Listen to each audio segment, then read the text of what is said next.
Welcome to இணைந்த கையில் IAS academy. இன்றைக்கி நாம் பார்க்க போகிறது ஒரு ட்ரெண்டிங் வீடியோ. நம்ம ஃபஸ்ட்டு 3 டெஸ்ட்டு, 3 கிளாஸு, அப்புறம் கொஸ்டின் டிஸ்கஷன், அப்புறம் ட்ரெண்டிங். அந்த வரிசையில் நீங்கள் பார்க்க போகிறது ட்ரெண்டிங். ஸோ இந்த ட்ரெண்டிங்கில் உங்கள்கிட்ட என்ன சொல்ல போகிறோம் அப்படின்னா, நீங்களாம் மாஸ் எக்ஸாமுக்கு அப்ளை பண்ணி தீவிரமாக படிச்சுட்டு இருப்பீங்க. ஏன்னா ஜூன் மாதம் 20-30 பரீட்சை நடக்கிறது கன்ஃபார்ம். அதில் எந்த விதமான மாற்றமும் இல்லை. அப்படிங்கும் பொழுது நம்ம எப்படி ப்ரிப்பேர் பண்ண, how to prepare the exam, அதுவும் முக்கியமான விஷயம் இல்லையா? சும்மா நம்ம அப்படியே சப்ஜெக்ட் டைப்பே படிச்சு போனோம்னா சரி வராது. சப்ஜெக்ட் கண்டென்ட் அதுல இருந்து எப்படி அப்ஜெக்டிவ்ஸ் கேட்குறாங்கிறதா முக்கியம். சரி, ஏன்னா நம்ம ஏற்கனவே திரும்ப திரும்ப உங்களை மோட்டிவேட் பண்றதுக்காக அடிக்கடி சொல்லக்கூடிய விஷயம் என்னன்னா, இது வந்து சப்ஜெக்ட் டைப் எக்ஸாம் இல்லை. பிஇல 4 இயர்ஸ் நம்ம சப்ஜெக்டிவ் டைப்ல படிச்சு எக்ஸாம் எழுதிருப்போம், ஸ்கோர் பண்ணியிருப்போம். அது அடுத்த விஷயம். சரியா? இப்போ வேலைக்கு போகணும்னு வந்தாச்சு. அப்போ வேலைக்கு போகணும்னு வந்த பிறகு பிஇ முடிச்ச நாம வந்து அப்ளை பண்றோம். BE, triple E, mechanical, civil, எந்த ப்ராஜெக்டாக இருந்தாலும் சரி. அப்போ போகும்போது என்ன பண்ணணும்? எக்ஸாமுக்கு ப்ரிப்பேர் பண்ணணும், போகணும், வேலை வாங்கணும். அப்படின்னா உளுந்து தரவா படிக்கணும், லைன் டு லைன் படிக்கணும். இந்த கொஸ்டினுக்கு இதுதான் ஆன்சர், 4 ஆன்சர்ல வந்து இதுதான் ரைட் ஆன்சர் அப்படிங்கிறத நம்ம கரெக்டாக எக்ஸாக்டா சொல்லி எப்போ கேட்டாலும் சொல்லணும். அது ரொம்ப முக்கியம். நம்ம இதுவா அதுவா, இது இருக்கலாம் அது இருக்கலாம், maybe R may not be அப்படிங்கிற பேச்சுக்கு என்ன இல்லை. அதனால தெளிவான ஆன்சருக்கு மட்டும்தான் மார்க் கிடைக்கும். மார்க் ஹையரா ஸ்கோர் பண்ணால் மட்டும்தான் நம்ம வந்து செலக்ட் ஆக முடியும், வேலைக்கு போக முடியும். சரியா? மாஸ் நடத்தக்கூடிய எக்ஸாம்ல செலக்ட் ஆகி நம்மளால நம்ம அச்சீவ் பண்ண முடியும். வெற்றியை நோக்கி பயணம் பண்ணணும்னா நம்ம ஹார்ட் ஒர்க் பண்ணணும். அது ரொம்ப முக்கியம். கான்ஃபிடண்டோட படிக்கணும். எப்படி நம்ம எபோவ் 190 200 கொஸ்டின்ஸ் கேட்குறாங்க அப்படின்னா, எபோவ் 180 எப்படி வாங்குறது? வாங்க முடியும். வாங்க முடியாத விஷயம் ஒன்றும் இல்லை. கண்டிப்பா நம்மளால முடியுங்கிற நம்பிக்கையோட, செல்ஃப் கான்பிடென்டோட நீங்க தரவா படிக்க ஆரம்பிச்சீங்கன்னா கண்டிப்பா நம்மளால 180 மேல அச்சீவ் பண்ண முடியும். நம்மால் முடியவில்லைன்னா யாரால முடியும் அப்படிங்கிற நம்பிக்கை தான் முக்கியம். ஒவ்வொருத்தரும் தன்னம்பிக்கையோட படிக்கணும். நமக்கு நம்ம மேல நம்பிக்கை வைக்கணும். நீங்க உங்க மேல நம்பிக்கை வைக்கணும். நம்மளால முடியுது. சரியா? முடியுமா முடியாதா, படிக்கலாமா படிக்க வேணாமா அப்படிங்கிற மாதிரி ஏனோதானோ அப்படிங்கிற மாதிரி பேச்சுக்கே இடம் இல்லை. அதனால தெளிவா படிக்கணும். இந்த கொடுத்துருக்க 10 யூனிட்லையும் தெளிவாக படிக்கணும். இப்போ டெக்னிக்கல் அசிஸ்டன்ட் சிலபஸ் அப்படின்னு எடுத்துக்கிட்டீங்கன்னா, நம்ம எல்லாமே அந்த கவர் ஆகக்கூடிய 10 யூனிட் எல்லாமே நம்ம டிப்ளமோவில் படித்ததான். டிப்ளமோவில் வந்து செகண்ட் இயரில் 4 செமஸ்டர் படிக்கிறோம் இல்லையா? ஃபர்ஸ்ட் இயர் பேசிக்கு அதை விட்டுருங்க.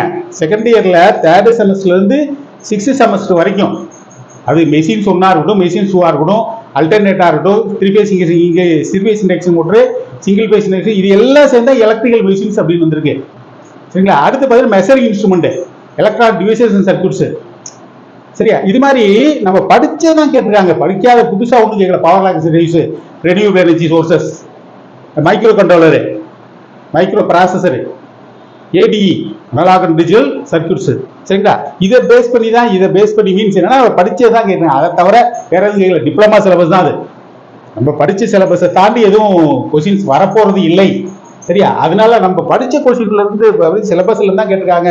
அப்படிங்கும் பொழுது நம்ம ஏன் வந்து யோசிக்கணும், நம்மளால முடியுமா முடியாதா, பரீட்சை எழுதலாமா வேணாமா அப்படிங்கிற குழப்பத்துக்கு இடம் இல்லை. கண்டிப்பா நம்மளால சக்சஸ் பண்ண முடியும் என்ற நம்பிக்கையுடன் படித்தால் கண்டிப்பா நம்மளால செலக்ட் ஆகி டெக்னிக்கல் போஸ்ட்ல நம்ம போய் உட்கார முடியும்.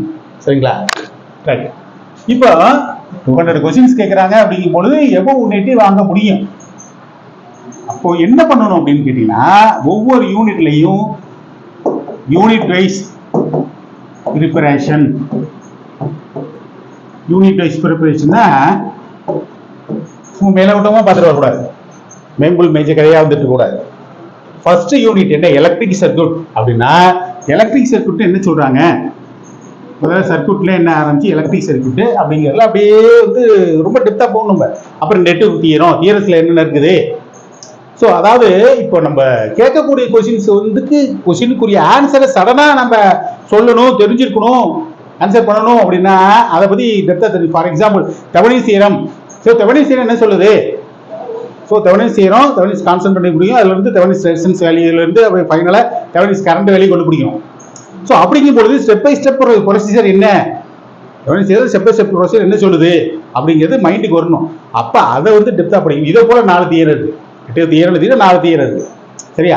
அது மாதிரி கொடுத்திருக்க விஷயத்த தெளிவா நம்ம ப்ரிப்பேர் பண்ணணும். சரியா? அதே மாதிரி எலக்ட்ரிக்கல் சர்க்யூட்ஸ் அப்படின்னு வரும்பொழுது சர்க்யூட்ஸாவே ப்ராப்ளம் தான். Single phase circuit, 3 phase circuits, RL circuit, RLC circuit, RC circuit, resistance capacitance, resistance inductance, resistance capacitance inductance, அதில் இம்படன்ஸ் வேல்யூ எப்படி கண்டுபிடிக்கிறது? சரியா? அதாவது எல் சர்க்யூட் மட்டும் தான் இம்படன்ஸ் வேல்யூ எப்படி இருக்கும்? ஆர்எல் மட்டும் இருந்துச்சுன்னா, ஆர்சி மட்டும் இருந்துச்சுன்னா இப்படி Z equal to x square plus r square கூட்டல் xl square, square root of r square கூட்டல் xl square. ZL மட்டும் இருந்துச்சுன்னா, இண்டக்டன்ஸ் மட்டும் இருந்துச்சுன்னா, கெப்பாசிட்டன்ஸ் மட்டும் இருந்துச்சுன்னா Z equal to r square கூட்டல் xc square, இண்டக்டிவ் ரியாக்டன்ஸ். சரிங்களா? ரெசிஸ்டன்ஸ் வேல்யூ கொடுத்துருப்பாங்க, C வேல்யூ கொடுத்துருப்பாங்க, இங்க L வேல்யூ கொடுத்துருப்பாங்க. இண்டக்டிவ் ரியாக்டன்ஸ் கண்டுபிடிங்க. அப்ப XLங்கிறது XL equal to 2 pi FL. சரிங்களா? L வேல்யூ கொடுத்துருப்பாங்க, F வேல்யூ 50 ஹெர்ட்ஸ் தெரியும், பை வேல்யூ தெரியும், 2 தெரியும். அப்ப XL கண்டுபிடிக்கலாம். XC is equal to 1/2 FC. ரெண்டு வித்தியாசம் இருக்கு. C வேல்யூ கொடுத்துருப்பாங்க, இதை ஒன்னால டிவைட் பண்ணி XC value, inductive capacitance value கண்டுபிடிக்கணும். இப்ப RLC சர்க்யூட் அப்படின்னா இதுல இம்படன்ஸ் வேல்யூ எப்படி வரும்னா, ரெண்டோட டிஃபரன்ஸ் R ஸ்கொயர் கூட்டல் XL டிஃபரன்ஸ் XC. அது எழுதணும், அப்படிதான் எழுதணும். டிஃபரன்ஸ் அப்படின்னு வரும்பொழுது இதுல எது மேக்ஸிமம் XL வேல்யூ கண்டுபிடிக்கும், XC வேல்யூ கண்டுபிடிக்கணும். இதுல எது அதிகமோ அதுல இருந்து லெஸ் பண்ணணும்.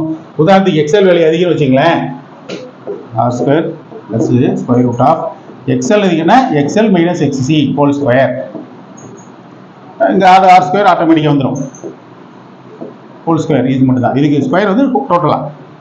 இப்போ XC அதிகம்னாக்க XC மைனஸ் XL, இதுல இருந்து இதை லெஸ் பண்ணிக்கணும். மோஸ்ட்லி XL வேல்யூ தான் அதிகமாக இருக்கும், XC குறைவாக இருக்கும் ஜென்ரலாக கொடுக்கக்கூடிய கணக்கில் பார்த்தீங்கன்னா.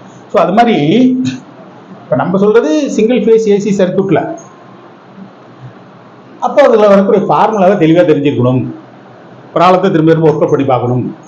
ஏன்னா நம்ம போடக்கூடிய ப்ராப்ளத்துக்கு 10 மார்க்கு 14 மார்க்கு அப்படிங்கிற மாதிரிலாம் கிடையாது. ரைட் ஆன்சர் எது அதான் சடனாக கண்டுபிடிக்கணும். அங்கே போய் ஒர்க் அவுட் பண்ணிட்டு இருந்தாலும் சரி வராது. பரீட்சையில் இப்போ வரக்கூடிய எக்ஸாம்ஸ்ல எல்லாம் ப்ராப்ளமேட்டிக் கொஸ்டின்ஸ் அதிகமாக இருக்குது. ஏன்னா காம்படிஷன் குறைக்க நம்ம மட்டும் பி படிச்சு போய் பரீட்சை எழுதல, ஏகப்பட்ட பேர் லேக்ஸ் அண்ட் லேக்ஸ் எழுதுறாங்க.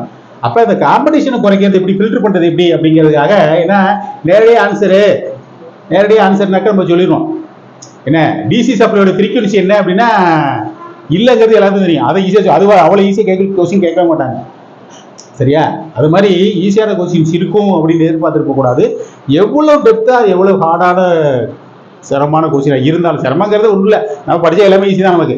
ஸோ அந்தளவுக்கு தெளிவாக போகணும். இது வந்து சிங்கிள் ஃபேஸ் ஏசி சர்க்யூட். அதே மாதிரி 3 ஃபேஸ் ஏசி சர்க்யூட் அப்படின்னு பார்த்தீங்கன்னா அதில் ஸ்டார் கனெக்ஷன், டெல்டா கனெக்ஷனு, என்ன அது போன்ற விஷயங்கள்லாம் உண்டு. சரிங்களா?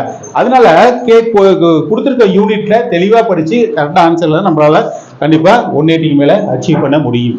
சரியா? All the best for your examinations. Thank you very much.